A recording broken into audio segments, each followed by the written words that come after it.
Journey. Welcome, welcome, welcome to Walking the Path. I'm so glad to be walking the path with you. And I'm so glad to be here at Rhythmia and to share with you a little bit about what's going on here. So today's topic is good medicine, buena medicina. And we got some good medicine here at Rhythmia.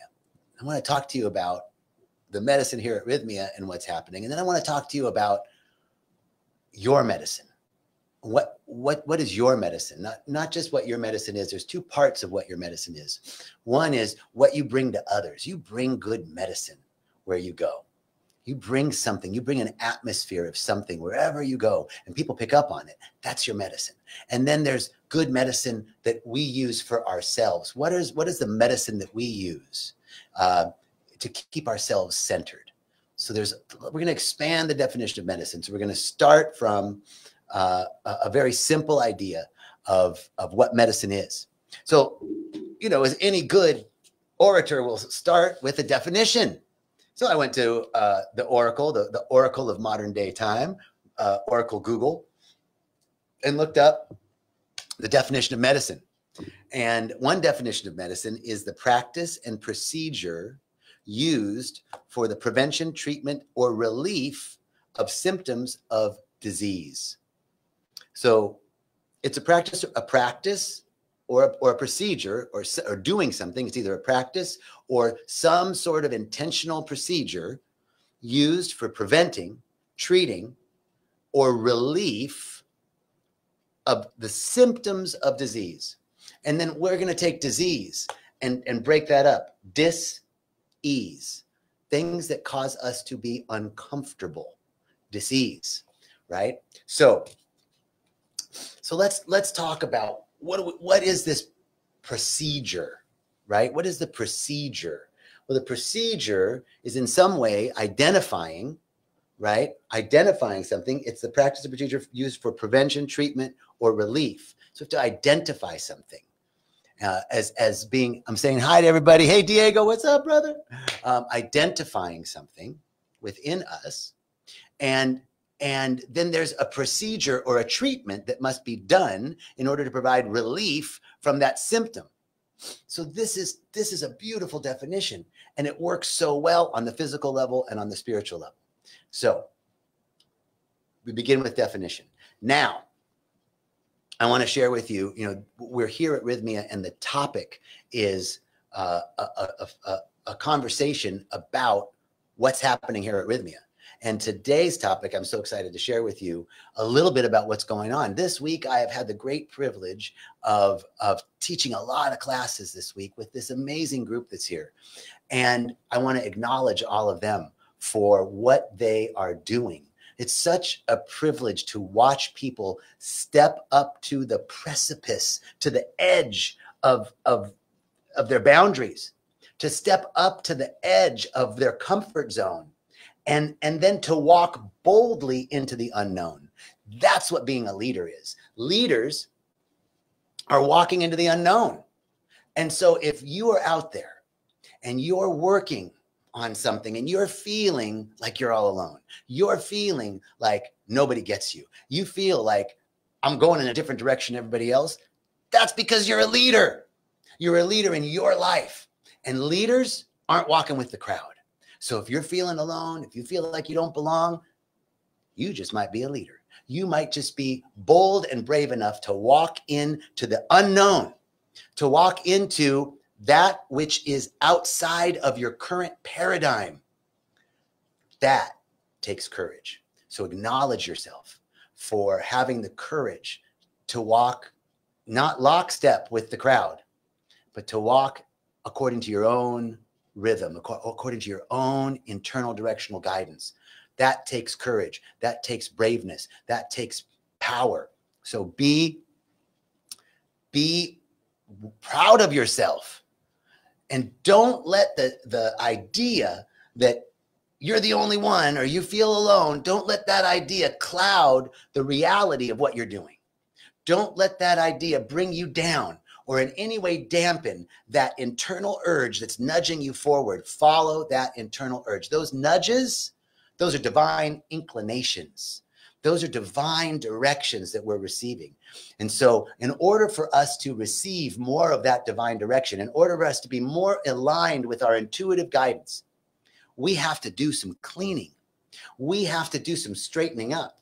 We have to scour the channel, if you will. So the next thing I want to talk about is house cleaning. And then we're going to talk about medicine. We gotta scour the channel. And what does that mean? We are essentially, our spine is the central channel of our entire body. And this central channel is our nervous system, right? It's in the spine. This column, the spinal column, this central channel is our energetic channel within the body. And as we go through life, things tend to get stuck in that channel. Think of a rain gutter, you know, rain gutter, put up the new rain gutter, it's clean. And then, you know, leaves fall in it, dust falls in it, stuff falls inside, then the rain comes and then the leaves start to deteriorate and it gets kind of gooey and stuff gets blocked in there. None of that is bad, right? Leaves aren't bad. Leaves falling in the gutter. None of that's bad. It's just what's happening. It's a natural process. And then we have to go through and clean out that gutter to increase the flow. Because if there's too much stuff in the gutter, the flow of water isn't happening, isn't free, right? It's constricted in some way. This is a great example of who we are. We are this clear channel that comes into this world clear, free. And as we go through the natural process of life, things kind of get attached, things fall in and start to block. Not bad, not good, just as what's so. Think about a river. River has rocks in it, right? And if you have a channel with no rocks, the water's flowing freely. If you have a channel with a lot of boulders and rocks in it, what happens? The water hits it, there's some rapids, there's some disturbance in the river, and water goes around it. It may cause eddies, slow parts. It could cause rush parts that go really fast, right? Not bad, not good, just what's so. So those rocks in the river, those leaves and stuff in the gutter, those are the experiences of our life. And as we go through life and more rocks, more pebbles, more stones get put in that river, there's an obstruction. The flow is still happening. It just has to go around stuff. And then it gets parts where stuff gets stuck and parts where stuff speeds up. That's natural. Those rocks are what is called samskara. And the samskara are the occurrences in our life that present as blockages or obstructions that cause the flow to have some disturbance in it. Those are those original core woundings. Michael Singer has a great book out called Living the Life of Surrender. And his description of samskara is really great. He talks about a TV screen. Do you remember those original flat screen TVs? The original, like the first one, the plasma ones? Anybody old enough to remember those? Those original plasma TVs? If you remember, if you put the TV on pause, the image would burn onto the screen, right? It would burn onto the screen. And then when you were watching something else, you'd still see the burnt image through the screen of what you're watching now. That's kind of like our consciousness. Our consciousness is this blank screen. It's this clear channel. We come in blank, and then something happens. So Michael Singer's example is so good. You're walking down the street, and you see a snake, and you go, ah, snake, bad. Boom, that image gets burnt onto the screen of your consciousness. And then you keep walking, and a butterfly lands on your hand, and you go, oh, butterfly, good, butterfly, good. Snake, bad, butterfly, good. And we immediately start to go, less snake, more butterfly. Less snake and more butterfly, baby, right? And we go for the butterfly, and the snake, ooh, we don't want. And then you're walking down the street, and you see a stick, and it kind of reminds you of the snake. So you go, oh, stick, bad. Right now, the stick is like a snake, but nothing like a snake. Kind of resembles it, but isn't it at all. But we have that association. First was the snake, now the stick, and then you see a rope. Oh, rope, stick, snake. it's referring back to this original samskara. The original wounding then has similar situations that aren't really related but get connected, and they build one on the other. These are the pebbles, the rocks, the boulders in our stream of consciousness. And so then you end up getting into life, and all of a sudden you feel, I'm stuck. I don't feel so great. I'm not happy. The things that I used to do, I like, I don't like doing anymore. In fact, I don't even know what I like anymore. I don't even know who I am. I just feel like some things are rushing by and some things just don't seem like they're moving. And I just feel blocked and I'm procrastinating and I'm not living my life. I want to stop right there and say, that's life.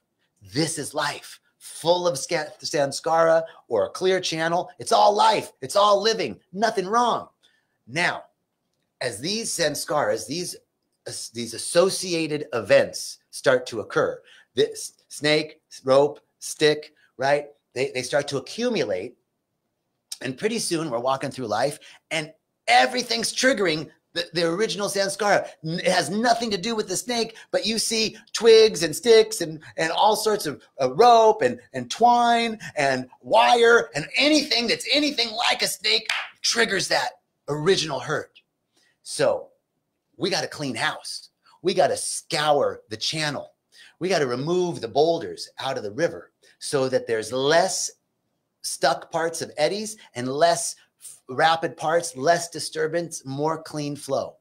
So how do we get rid or remove? Actually, let's not even say get rid. How do we dissolve those boulders? How do we dissolve those boulders? Well, it's naturally happening with the water, but that's slow. We might want to speed up the process. So you come to Rythmia. That's how you do some good medicine. That's one way, a real fast way of dissolving those boulders. We don't want to get rid of anything. We want to dissolve things because there's not one part of our experience, not one part of you, not one part of me, not one part of our lives that aren't perfect and that don't deserve to be loved. There's not one part of you that doesn't deserve to be loved. Those boulders that we want to get rid of and cut out, they just want to be loved in. They want to be dissolved back into the flow. So often we're wanting to get rid of all these parts of ourselves. And in fact, those parts that we don't like, the part that reacts, the part that's angry, the part that's sad, the part that's mad, the part that's depressed, the part that doesn't have boundaries, the part that says the wrong thing at the wrong time, all those parts, the parts that cause you to be embarrassed, those parts we want to get rid of. The parts that are addictive, I want to cut that out, get rid of it. And those parts just want to be loved. They want more love, not less. Those are parts of us. And as we reject those parts, we're rejecting ourselves. So how do we move through this process of accepting ourselves, loving ourselves, and gently dissolving the blockages that are causing eddies and rapids in our life? Good medicine. So plant medicine and breath work are two of the fastest ways to dissolve those samskaras.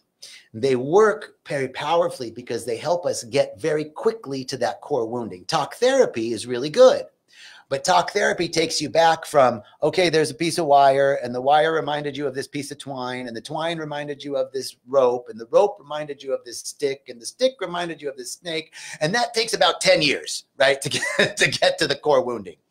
Plant medicine and breath work have an incredibly rapid activity of helping to retrieve traumatic memory and restore them in an affirmative way, to actually dissolve those samskaras and make them our benefits. The rocks that are causing the obstruction in the river then become the stones that increase the flow on the side. Right? They become the banks of the river. We can actually move those into the banks of the river so that the flow, but they're a part of us still.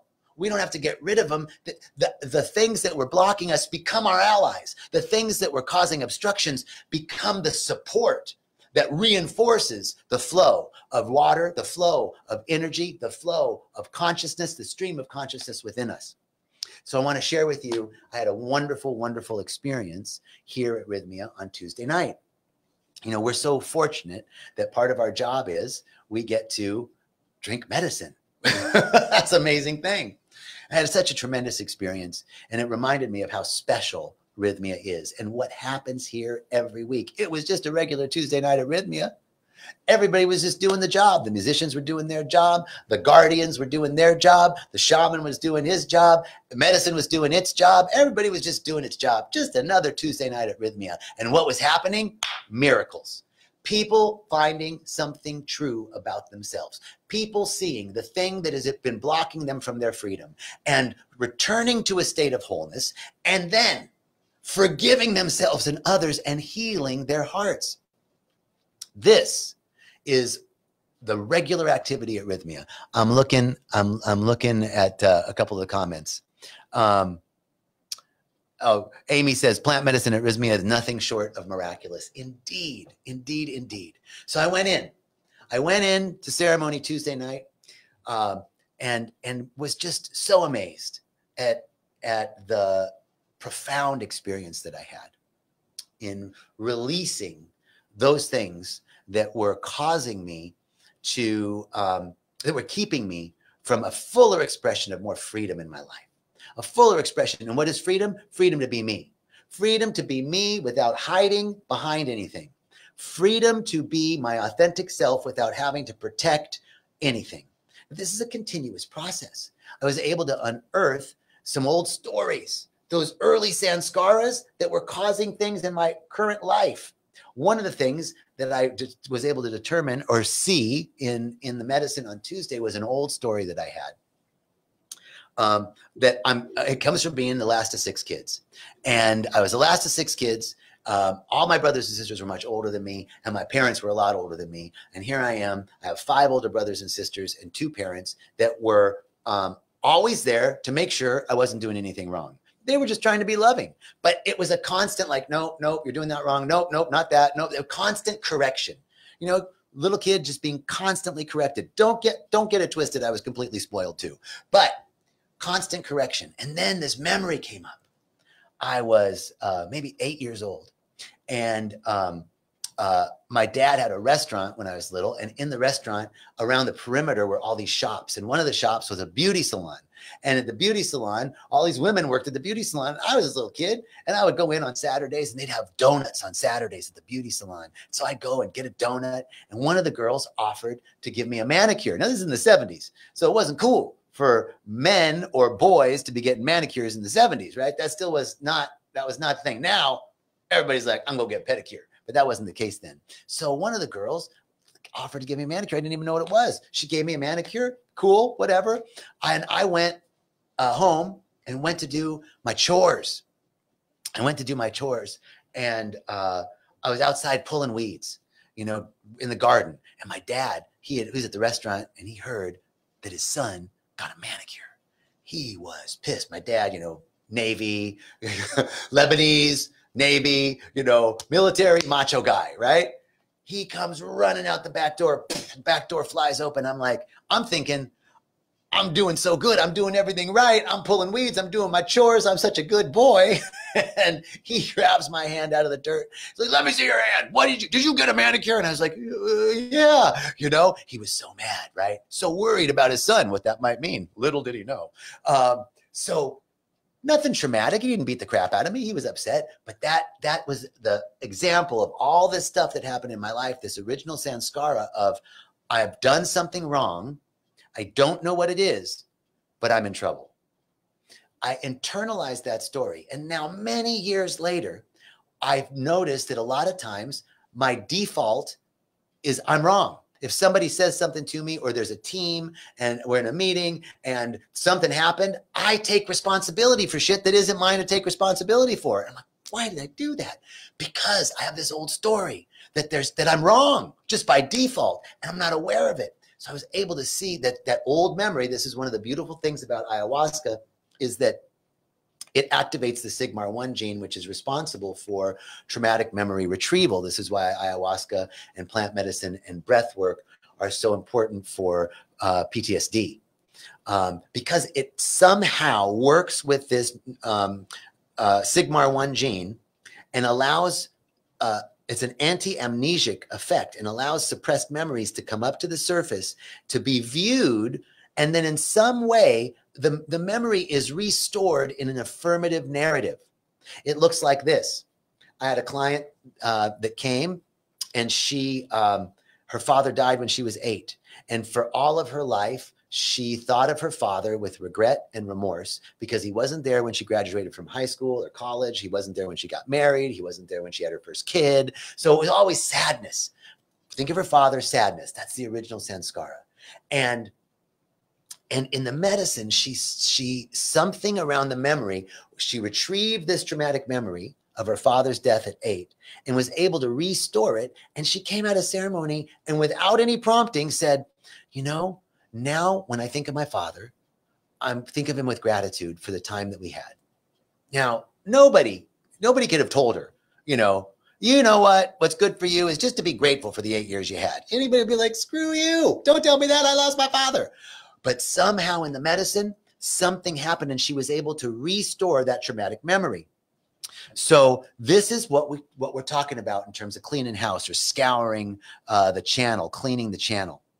And so Tuesday night for me was a great night of cleaning the house, right? We have to see those continuously, remove those boulders. If I had 10 boulders in my stream and I went to ceremony Tuesday night and I got rid of 3, the channel's moving better. It's flowing more freely. And this is what we do moment by moment, breath by breath, event by event. When things trigger us, we get to see what the original samskara was. What does it remind me of? Where's the familiar feeling? I'm getting triggered by this event. It reminds me of feeling like this when I was back in this age. We get to track it back. And in doing that, whether you're in the medicine or not, this is good medicine. That we can see what that is. And just in the observation of it, it begins to transmute. Just in the observation of it, that tightly wound pattern begins to loosen up a little bit in observing it. And this is where we get to love all those parts of us. We get to observe that tightly wound pattern. And instead of trying to shift it, we just watch it. And in the watching of it, it starts to unwind. And as it starts to unwind, we begin to have more facility with unpacking it. And as it gets unpacked, we begin to go beyond that current paradigm that we had. We move into a new paradigm. That's what's called thinking outside the box. That's what's called moving into that's moving beyond your current formation. That's called transformation. That's what it's about. So let's say you haven't had a chance to come to Rhythmia. You could still clean house. You still got good medicine. So medicine is 2 parts here. One is cleaning house is 2 parts. One, it's cleaning the blockages, the samskara that's on us. And also cleaning house is returning back to our original state of wholeness. That's the other part of cleaning house. Now, first, we're removing this stuff, but in removing it, we return back to our original state of wholeness. And then your medicine, the medicine, and your medicine. So there's this plant medicine. Then there's also stuff that's good medicine. Breath work is good medicine. Meditation is good medicine. Our practices are good medicine. What practices are you using? What medicine are you using in your life? I want you to have a whole gig bag, a whole panoply, a whole toolbox of different medicine, a doctor's bag of different medicine that you can pull out at any time. I got a 10-minute Tai Chi routine. I've got a 5-minute meditation. I have a 15-minute breath work. I can go out into nature. I can go to the gym. I can do a hot cold cycle. I can connect with somebody. I can read something spiritual. I can bring my awareness to my language. How am I speaking about myself? What am I saying to myself about myself? All of these things are practices, and all of these things are good medicine. They fit under the definition of the practice or the procedure used for the prevention, treatment, or relief of the symptoms of disease. And I would say that we are definitely uneasy when we are racked by being triggered by everything in our life. Everything offends us. Everyone's pissing us off. We're uncomfortable in our own skin. We don't push beyond our boundaries. We keep ourselves small. We don't feel comfortable expressing ourselves. That by definition is disease. That is unease outside of ease and grace. Dis-ease. It also is an expression of an illness, because when we are limiting our growth, we're making ourselves ill. When we're constraining ourselves and restricting the natural flow of what wants to come through us, we're causing illness. That's called psychosomatic responses, and it outpictures in the body as illness. These sanskaras, these limitations, these blockages that we are the ones that are keeping those things in active place actually not only cause discomfort on the spiritual plane, on the mental plane, and on the emotional plane, but they cause dis-ease in the body. So this spiritual house cleaning, this spiritual scouring the channel, through our practices, through using our medicine, these are the tools that we use for cleaning. They're the tools that we use. When you go into ceremony, they have tools, shandur, feathers, waira, all sorts of different tools that they use in order to clean the spiritual body. And we have tools that we can use to clean the spiritual body. Prayer, affirmation and denial. We have to affirm something and we have to deny. Denial eliminates the negative thought pattern from our awareness, and affirmation replaces that with an affirmative thought pattern. So affirmation and denial. I love this one for debt. Here's an example of affirmation and denial. If somebody owes you money or you owe somebody money, say this, and you got to work with this. You got to work with this every day, and you got to feel it. I mean, feel like it's already happened. I'm working with it myself. So you say, I deny debt. There's the denial. I deny debt. There is no debt in the divine mind. There's no debt in God. So I deny debt. There is no debt in the divine mind. No man or institution owes me anything. This is if somebody owes you money and you want to get that money back and you keep calling them and they're not paying you back. Don't call them anymore. You just go to affirmation and denial. I deny debt. I deny debt. There is no debt in the divine mind. No person, no man, no woman, no institution owes me anything. All is squared. All is squared. I send forth love and forgiveness. Boom. Work with that. Now, you want to erase your debt? We don't have to know how. Get rid of figuring out the how. Let the how be the wow, as my good friend, practitioner Joe Aragazi says. Let the how be the wow. And so I want to get rid of my debt. Yeah, we got to do some stuff, maybe like start making payments and figure out that. But even outside of that, because that's slow, we're gonna erase that debt magically. We're gonna say, I deny debt. There is no debt in the divine mind. I owe no man, woman, or institution anything. All my obligations are wiped out with ease and grace in a magical way. All is squared. I send forth love and forgiveness.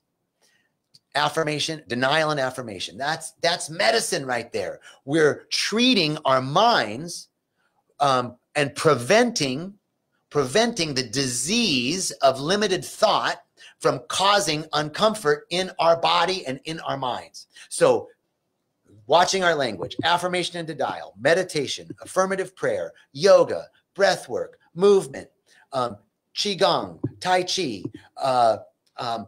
getting colonics, getting massages, walking in nature, swimming, salt water, doing cold plunges, doing saunas. All of these things are medicine. All of these things are procedures and practices used for the prevention, treatment, and relief of symptoms of discomfort, mentally, physically, spiritually, and emotionally.